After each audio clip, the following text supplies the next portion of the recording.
सर्वप्रथम सर्वांना नमस्कार। आज आपण या ठिकाणी एकत्र आलेलो आहोत ती ही संघटना आहे जेकेसी मानवाधिकार।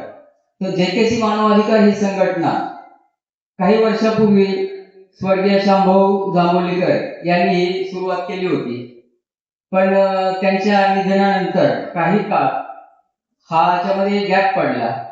आता आपण पाहिलं की त्यांचे सुपुत्र प्रणव जांभोलीकर या ठिकाणी आले, परंतु त्यांना ते जास्त माहिती देता आली नाही, कारण की त्या जास्त माईकवर बोलत नाही। परंतु तो काळ आम्ही पाहिलेला आहे शामभाऊंचा। त्यांचं जे कारकिर्दीमध्ये ज्यांनी ती सुरुवात केली होती एक धडाडीची होती, आणि त्यात मोलाचा वाटा होता आमचे राष्ट्रीय अध्यक्ष दीपक साठे सर।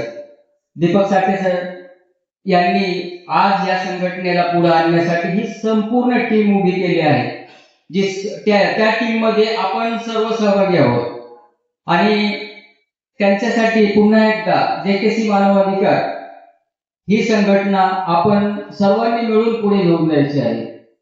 आम्ही या जी सुरुवात केली होती, म्हणतात ना की एक रोप लावलं, त्या रोप पुढे वाढल्यानंतर सर्वांना त्या रोपाचं प्रतिफळ सगळ्यांनाच मिळणार आहे, त्या छायेमध्ये आपल्याला सर्वांनाच राहायचं आहे। परंतु ज्यावेळेस आपण कुठेतरी एखादा भ्रष्टाचार उघडकीस आणण्यासाठी जातो, त्या ठिकाणी काही काळजी पण घ्यायची असते। मी पत्रकार संपादक या नात्याने सर्वांना सांगतो की ज्यावेळेस आम्ही वृत्तपत्र ज्या टायमाला रिपोर्टिंग करतो किंवा एडिटिंग करतो, तर एक एक शब्दांची आम्हाला काळजी घ्यावी लागते।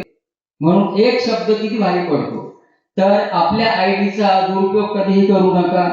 दुसरी गोष्ट की आपण ज्यावेळेस एखादा आपल्याला समोर दिसतोय काहीतरी भ्रष्टाचार आहे आणि आपल्याला तो उघडकीस आणायचा आहे, तो स्वतःच काही पण त्या भ्रष्टाचाराला उघडकीस आणण्यापूर्वी राष्ट्रीय अध्यक्ष आहेत, आपल्यामध्ये एवढी संपूर्ण मोठी टीम आहे, त्या टीम मध्ये आपले राष्ट्रीय अध्यक्ष आहेत, पोलीस अधिकारी आहेत, वकील आहेत, सर्व काही सल्लागार आहेत, सगळ्यांचं मार्गदर्शन घेऊन त्याचा एक टीम त्याची तयार करायची, आपल्याला ती टीम तयार करायची। त्या टीमच्या नंतर त्याच्यावरती पडताळणी करायची की याच्यामध्ये सत्य काय आहे, आणि त्या सत्याची पडताळणी केल्याच्या नंतरच आपण त्याच्यावर कारवाई करायची।